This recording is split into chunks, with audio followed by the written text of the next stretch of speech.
The October 2013 Historical Manuscripts auction will be held at the 15th floor gallery of our Park Avenue office in New York City, October 17, 2013, and will feature many exciting manuscripts, letters, signed books, and much, much more. Following his success with the Montgomery bus boycott several years before, Dr. King had decided that it was time to return to his hometown of Atlanta and head the Southern Christian Leadership Conference full-time. And it was time to let his congregation know.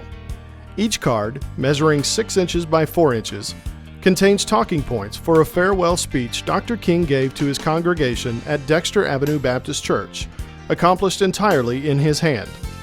President Lincoln is seen in profile in this iconic vignetted portrait, which was used to create his visage on the penny. Taken on February 9, 1864, Lincoln posed for this photograph and 6 others at Matthew Brady's Washington studio for perhaps the most elaborate sitting he ever granted the celebrated photographer. Written on July 30, 1861, only 5 months after arriving at the White House, President Lincoln requests nominations for Brigadier General of Volunteers for Ulysses S. Grant, Joseph Hooker, and 8 other men. 9 days earlier, Union troops under the command of General George McClellan lost the first major battle of the Civil War, the First Battle of Bull Run, a major defeat for the Union Army. Attributed to First Lieutenant Andrew Sterrett, commander of the U.S. sloop of war Enterprise, this ship's log, spanning May 9 through October 6, 1801, contains a detailed first-person account of the capture of the Tripolitan corsair Tripoli during the First Barbary War.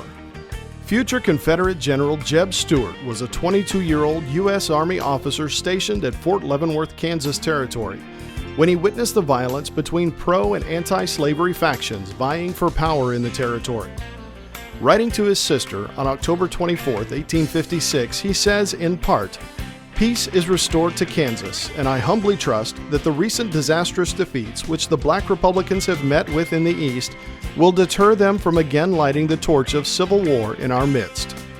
Dated April 22, 1864, Lee wrote to General Braxton Bragg relaying the latest intelligence from his scouts regarding federal troop movements in the area, including a regiment of colored troops, and requests additional support for his depleted army just 2 weeks before he met General Ulysses S. Grant in combat for the first time at the Battle of the Wilderness. In November 1812, Jackson was ordered south to defend the port city of New Orleans. When he reached Natchez, Mississippi, he received word from the War Department that he and his men were no longer needed, and he would be required to dismiss them without pay. Angered, Jackson vowed to personally finance the journey back to Nashville.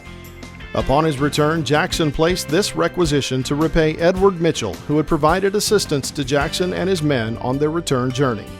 Written sometime in early 1925, Fitzgerald expresses his fear that his new work, The Great Gatsby, is not going to appeal to many people.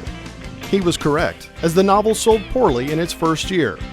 Only after World War II did The Great Gatsby, now considered among the greatest of American novels, become popular.